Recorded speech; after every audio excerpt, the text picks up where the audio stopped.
Gina. Today I'm going to show you how to make a very simple necklace and earring set with the Champagne and Sapphire treasure bag. In the next section I show you the color options for the Amber and Aqua treasure bag. So you can make it regardless of which bag that you got, because you have the same components, you just have them in different colors, so you can do this too. So with this one, it's just a very simple linked necklace and some really cute little cluster earrings. When they lay out, they don't look like a cluster, but when you pick them up, they're a cute little cluster and they're quite adorable. So I'm going to bring this camera forward a little bit and bring this down so you can see the necklace and the earrings a little better. And let's go ahead and get started with this project. Okay, for this project today, we are going to be making a really simple linked necklace to showcase this big heart pendant. Now, I'm going to be using it in the Sapphire tone. Well, this is the champagne tone that was in the Sapphire and Champagne bag, and you also have an amber colored one that was in the Amber and Aqua bag. So you can use whatever color you have and make the same thing because you have the same components in each bag. So what I'm going to be using as far as beads are concerned in the bags is I'm going to be using this imitation opalite in the golden color that was in the Champagne bag. I'm going to be using the little flat ovals that are electroplated gold around the edge, amber color, that was in the Champagne and Sapphire bag. Now, if you have the amber bag, you can use the amber colored, or excuse me, the aqua colored little electroplated rice beads that are the same bead as this one. They're just in the amber bag. They are aqua. So you'll be using those, and then the 6mm frosted beads that are amber colored. You'll want to use those because the imitation opalite, which you could use if you want to, is not quite the same color as your pendant, whereas these are. So this would be a good alternative for the opalite beads that I'm going to use in the champagne color. However, you could also modify your units to use like the 8x6 drop that is in the amber color. That would be really pretty too. So all you'd have to do when you make your little components is maybe put a 4mm pearl in between two of them, make the same components I'm making, and you can have a little bit shinier bead for your amber one.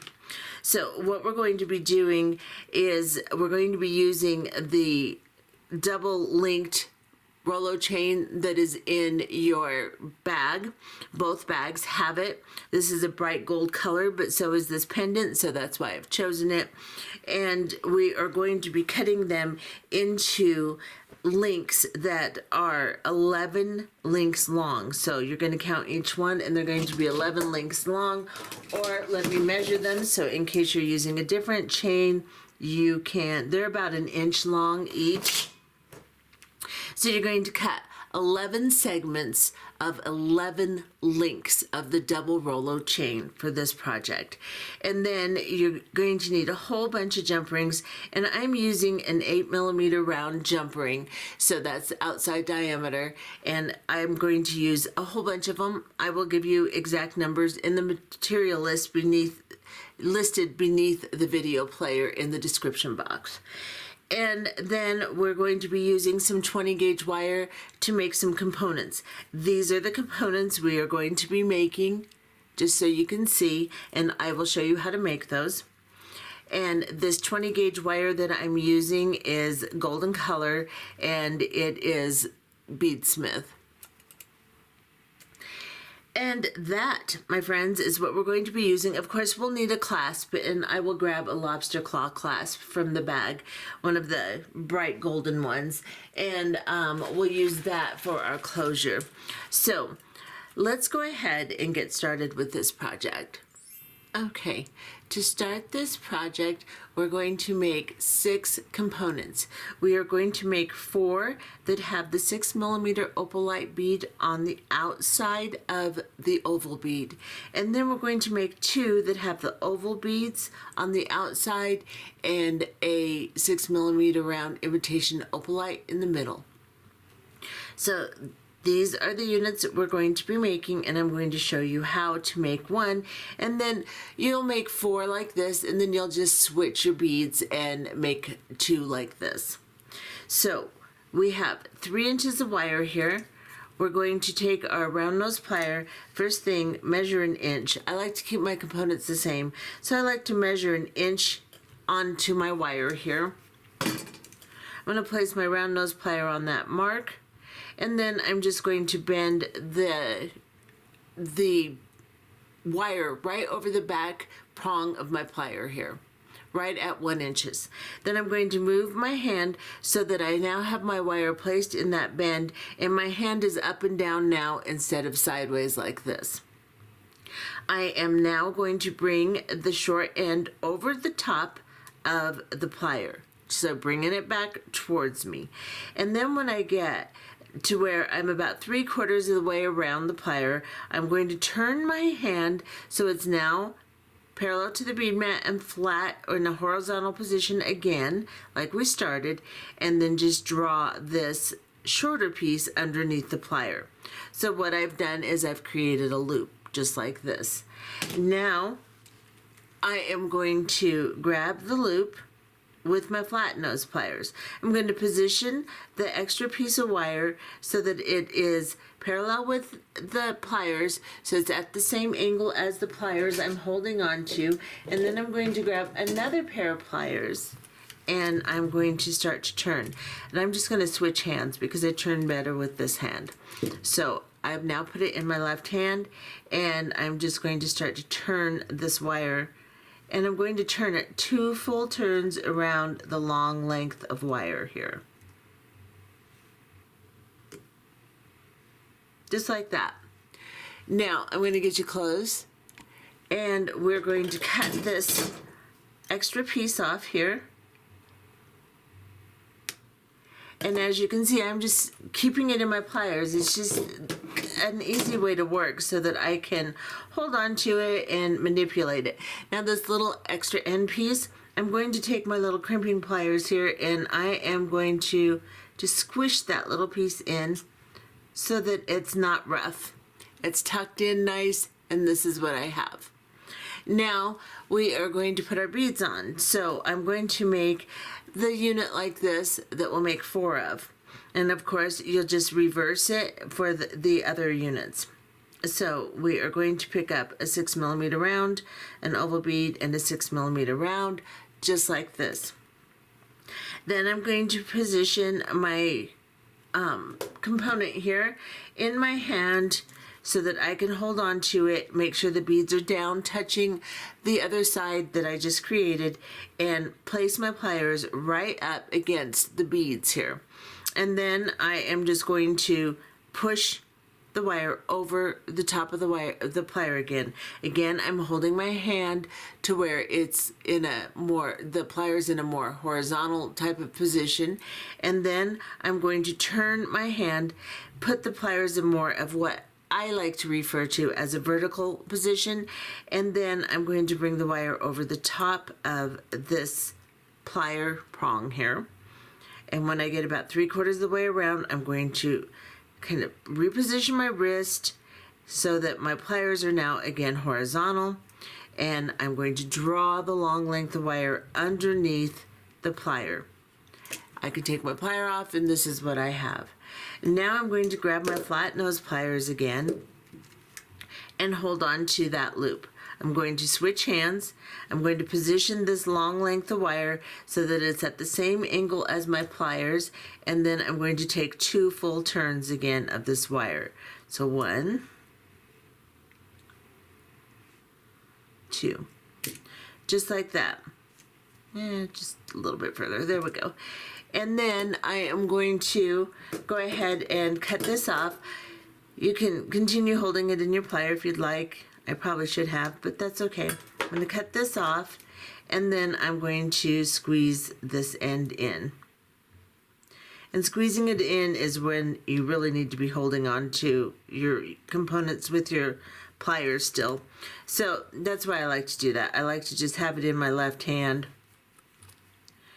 and find my end, and then it won't turn, because what happens is it rotates inside the beads and you cannot get that little guy to tuck in worth a darn. But if you hold it in your plier, then it doesn't turn and you can tuck it in better. So there we have that. And that's how you make that component. And we're going to go ahead and make 4 of those, and then you're going to do the same thing, just switch your beads and have 2 of the ovals on the outside. So go ahead and make 4 of this component and 2 of this component, and we'll be back. Okay, now that we have all our components made, we're going to start with the 2 components that have the 6mm beads on the outside. So we will alternate them. In our next link that we'll use, these will be the ones with the oval beads on the outside, and then after that, the 2 with the 6mm rounds on. So we're just going to alternate the sets of them. So we are going to start with the pendant here. Now, we have cut 11 segments of 11 links of the Rollo chain here. So you want to grab 1 segment, and you're going to grab 2 of your 8mm. I think I'm going to go with even a little bit bigger jump rings. So let me find 2 little bit bigger jump rings. So this is like an 8mm, and this is like a 10mm round.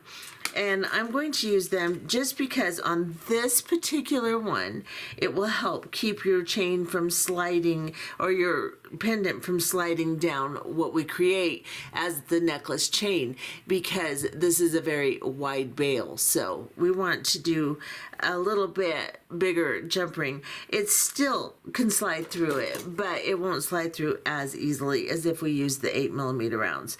So I'm going to, and you can if you want to, I'm going to grab one of the 8mm round jump rings. I'm going to open it just by twisting it open, and I'll show you how to do that on the next one. I forgot to do that. And then I am going to grab this link here, and I'm going to put this on the jump ring also. And then I'm going to close the jump ring by grabbing another plier here and positioning on both sides of the opening and just twisting it closed like this. Now that I have this together, I am going to add 1 more jump ring on there. So I'm actually going to need 4 of my 10mm size, because we're going to use 2 jump rings for each link here. So I'm going to go ahead and go through the chain and the component again. And now I have 2 jump rings and my component connected like this. I am now going to, I have to grab 2 more of the bigger ones. Sorry guys, I should have been more prepared, but I wasn't thinking I was going to do this. So, you know, sometimes that happens. And of course they have to be a mix here, so I have to dig through them. It can't just be easy. There we go.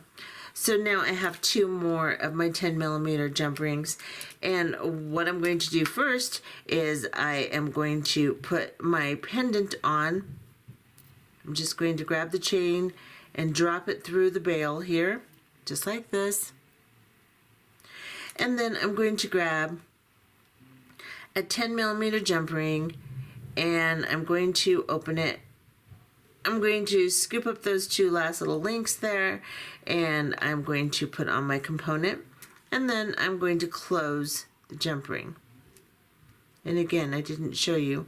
So I know most people know how to open and close jump rings, but this is a beginner's channel, so I'm going to show you. Here's the jump ring, and here's the opening of the jump ring, right where it's cut. I am going to place 1 plier on one side of the opening and another plier on the other side of the opening, and I'm just going to twist it open like this. And that's how you open a jump ring. You never pull it open, you twist it open. And then I'm going to scoop up my links and then put it on my component here and try not to get them crossed and close it. So basically I'm just putting 2 jump rings on each link here. There we go. So this is what it looks like. So I have my 11 links of chain here, and then I have 2 jump rings of 10 millimeter size connecting my 2 components with the 6 millimeter opalite beads on the outside of the components. Then on the next components, you're going to use 2 links of chain. So we're going to have chain, a single one, and then we're going to have double links of chain, and then we'll use another one of our beaded components. So what you're going to do again is just grab one of your jump rings, open it just like I just showed you, grab your chain and put 2 of them on,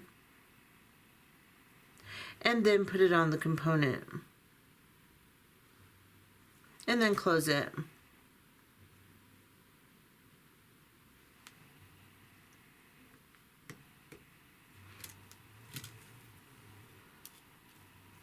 Now, if you don't have enough of this chain left over, I know I used it in one other tutorial, but if you don't have enough of this chain, then I have some online. I'll go ahead and list what I have left over.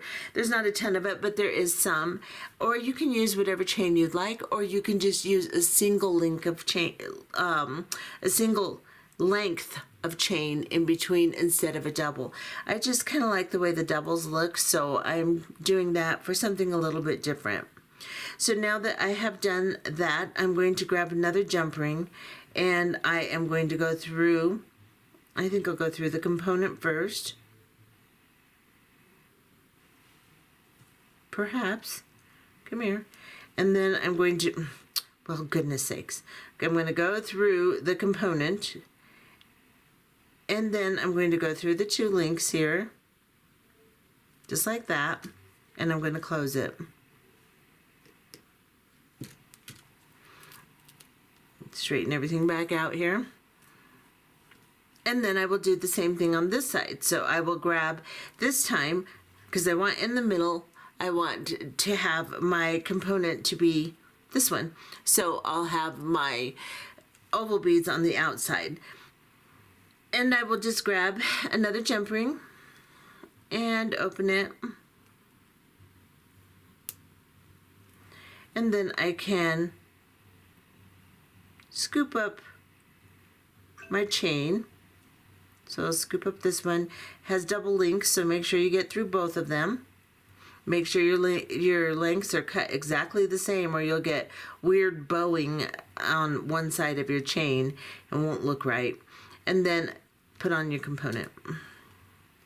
And that's pretty much all there is to it. Close the jump ring, and we move into doing the next one. So you could do this side and then go back to this side, but I'm just going to show you what one length is going to look like, because you're going to mirror the other side anyway, or make it exactly the same on the other side, so that it's symmetrical. So you'll put 2 more pieces of chain, and then you'll put another one of your links with the 6 millimeter rounds on the outside there, and then you'll do 2 more links of chain, and you'll do that on both sides.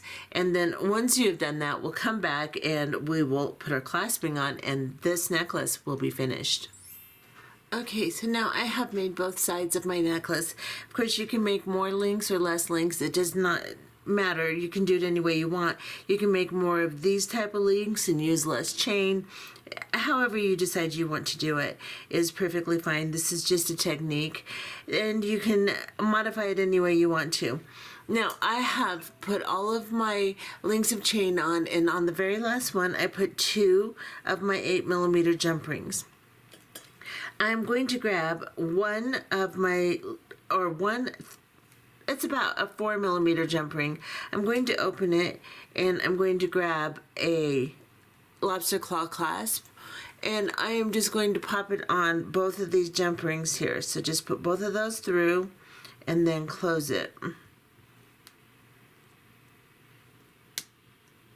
maybe. Okay. So now I have clasping on this end, and then on this end I'm going to use 2 little jump rings, and I'm going to put 1 big jump ring on. So I'm going to open this jump ring. They're doing some work out in the street today, and man, it's loud. I feel like I'm yelling over it. So if you hear all that noise, guys, it's the street workers. They're filling in the cracks of the pavement. So now I put on one of the little 4mm jump rings on both of the jump rings at the end of my necklace, and put on my 10mm jump ring. I'm going to close the 4mm jump ring around those jump rings, and then I'm just going to leave them kind of folded over so that I can put another jump ring on. Doing the double jump ring thing kind of balances things out, plus we have doubles on everything else. So I'm going to grab another, and I'm just going to slide it through the 2 jump rings at the end of the necklace and the big jump ring I'm putting on for the clasping. And now this is what I have, just like this, and get in close. So if I was out of camera, I'm just opening and closing jump rings, and I showed you how to do that, so you didn't miss out on anything. And that's what the end of my necklace will look like for my clasping. And now I'm going to just stretch it out so you can see what it'll look like. Now this pendant will travel on this little piece of chain.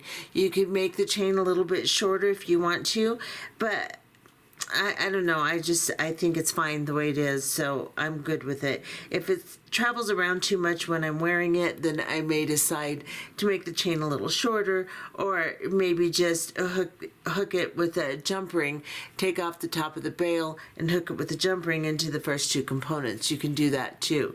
So it's up to you. If you don't like it traveling around on the chain, you can change that pretty easily. So let me get this organized here, and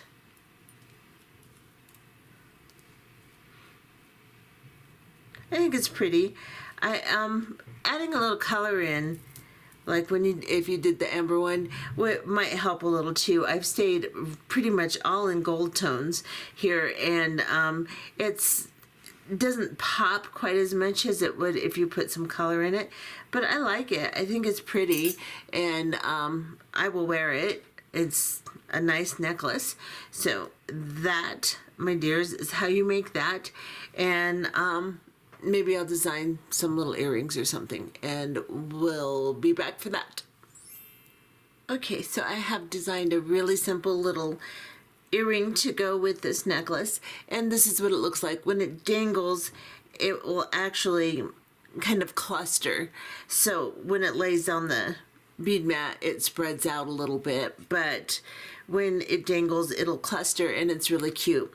So what I'm using is 2 of the 6mm round beads, and this is for 1 earring, and 2 of the oval shaped beads, and a 10mm jump ring outside diameter, and an ear wire.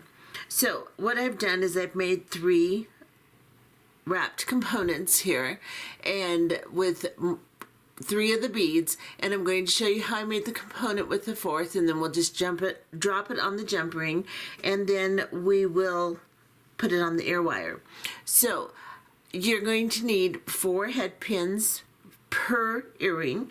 I've got these little ball head pins, and they're pretty soft head pins, so I'm going to do a wrapped component loop instead of just bending it over and making a basic loop.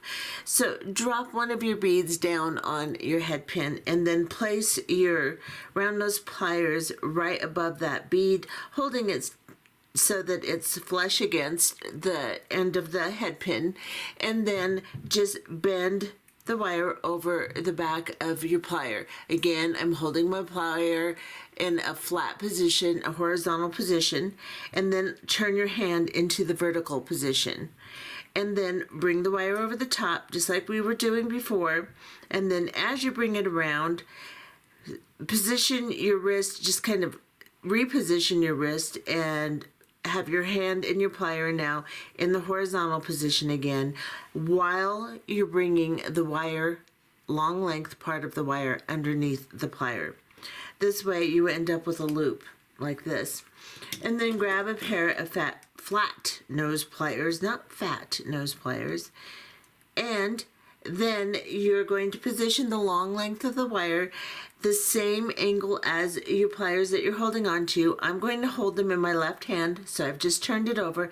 Now my wire is underneath, and I'm just going to turn about 3 full loops around the wire here, 3 coils. Just like that. So it's a nice tight component here. And then I'm going to cut off the excess here.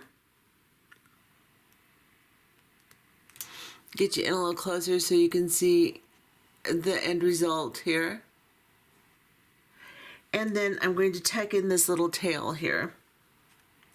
So I'm just going to position it to where I can find it and just tuck it in so that it won't poke anybody. And now, whoops, let me throw it. I have a little component just like this. Now I'm going to back off because that's way too close. And we are going to open this 10mm jump ring here. And I'm going to use a pair of flat nose pliers here. And I'm going to grab a chain nose pair here. And I'm just going to twist that open, just like I showed you earlier. Then I'm going to drop on my beads. So I want to first put the 6mm round bead on, and then the 2 ovals. And the arrangement as you drop them on is important so that it actually clusters, and it clusters pretty. So you want to have your 6mm first, and then your 2 oval beads, and then your next 6mm last. And then you can drop your ear wire on, make sure it's closed on the loop, and then just close your jump ring. And now we have a cute little set of earrings. And now I'm going to get the necklace here and lay everything out so you can see the set. I think it turned out really cute. And this is what it looks like all together. And I think that turned out pretty cute. And I hope you like this tutorial and that you'll try it. And if so, please consider subscribing and maybe hitting the like button and the notification bell. And we'll see you in the next video. Bye-bye.